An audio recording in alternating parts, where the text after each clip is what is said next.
I am. But which office am I best suited for? I started looking around. I looked at Lieutenant Governor and said, you know what, this is exactly suited to what God's given me in my background. I've been a second in command. The guys I'm running has not been that kind of position. I've done it numerous times.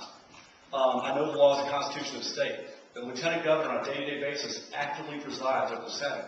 Must know the laws and Constitution of the state. And as far as leadership, you've got to be qualified. And the qualification has got to be, are you a leader? Have you handled things I hit? So I came down to, I looked around at all the qualifications, what they're for, and that was the office that came to my heart. And again, I'm not going to choose it. There was no exploratory committee. There was none of this sort of thing of, oh, you know, it was, I felt the call, we announced, and we hit the road. And so, I felt sure, yeah, no problem. Thanks. Pastor Lee has a question. No, I just commented. You know, okay. I'm not in church tonight, but I was giving you an amen on it. Okay. Appreciate it. There's got to be a Marine question. I'm pretty good. I'm good. I got to tell you what, too. The Marines are placed out there, and they're the ones currently fighting in Marjah, and they've just about taken the place. It was a great feeling. With only a couple hundred Americans, the Marines came in with like 4,000 Marines. The Taliban knew about it, and we were like, they're going to kick butt. They went into Marjah. I mean, right now, I can tell you, the Taliban knows the reputation of Marines. It definitely precedes them. So. My brother-in-law was a Marine, and he said the biggest question was, his big hand is on the 12, his little hand's on the 6. What time is it? I like your fiscal ideas very, very much, and I agree with every one of them. However, we live in a state that has a system of a weak governor, so how can the lieutenant governor bring these ideas to fruition? Thank you. And that's actually an outstanding question, because we should tell you the specifics of what we're going to do. I wanted to give you philosophy first. Part of it is I could become a governor. I mean, obviously, as lieutenant governor, you need to know where I stand on the issues. I believe in changing that system and reforming it and restructuring. I believe the lieutenant governor and governor should run together as a joint ticket. I believe the governor should be able to appoint almost every position except for attorney general, particularly superintendent. I want you to think about this.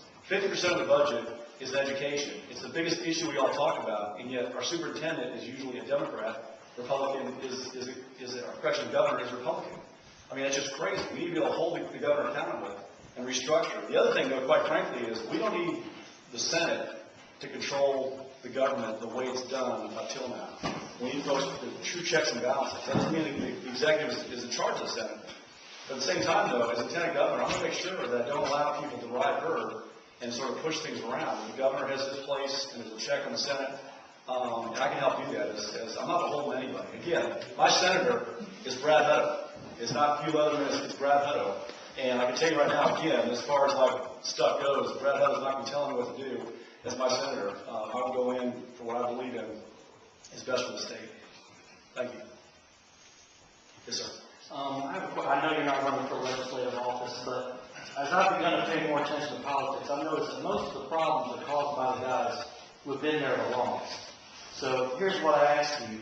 You know, if we force the president to only have 2 terms, doesn't it seem reasonable to limit our state reps and state senators to 2 or 3? I agree. I actually go farther than that is I agree with you on the term limits for the office.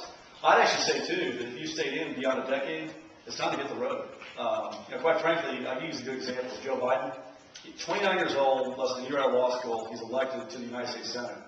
35 years in the Senate, he's now vice president. I mean, how is he going to be president of the United States if he actually stepped in that role without ever having been a real person with a real job? And just think, too, as far as like knowing what people are going through, we need folks that have gone back. And I think that's my point. We need some people who succeeded in the military, succeeded in business, field the call, go to office, come back down. That's me. I'll tell you this right now. I mean, I'm campaigning hard. I'm following my call. I'm doing what I'm supposed to. I believe I'm going to win. If God heads I didn't win, I'm done. I'm going back to being what I am before. That's where my heart lies, and that's what I'm going to keep that attitude if elected. Thanks. Well, appreciate. I'm sorry. I just want to ask you, I know you had a discussion with me before, and you told us a lot of things from your heart, a lot of things that are your concerns and our concerns at the same time. My question is, going into this particular office, do you, or just considering to say that tonight, but, do you have a primary focus? What has Bill Connor done? I appreciate your relationship with the Lord, everything you told us is positive, but Right. what is your main Okay. underlying thing? The primary thing will be jobs. The primary thing, and all I do right now is, this state needs jobs. And it comes through on a couple different angles. The first thing is, I've already talked about, we need a united front with the governor and lieutenant governor, working together on an economic plan.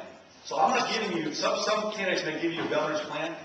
I'm telling you how I'm going to work with the governor. I've got ideas on how to do that. The first thing I'm going to do is, when I'm elected, when I'm going to go through the primary, is find out what the Republican governor wants to accomplish and fit my plan into that, because I believe we're going to elect a governor, a Republican's governor.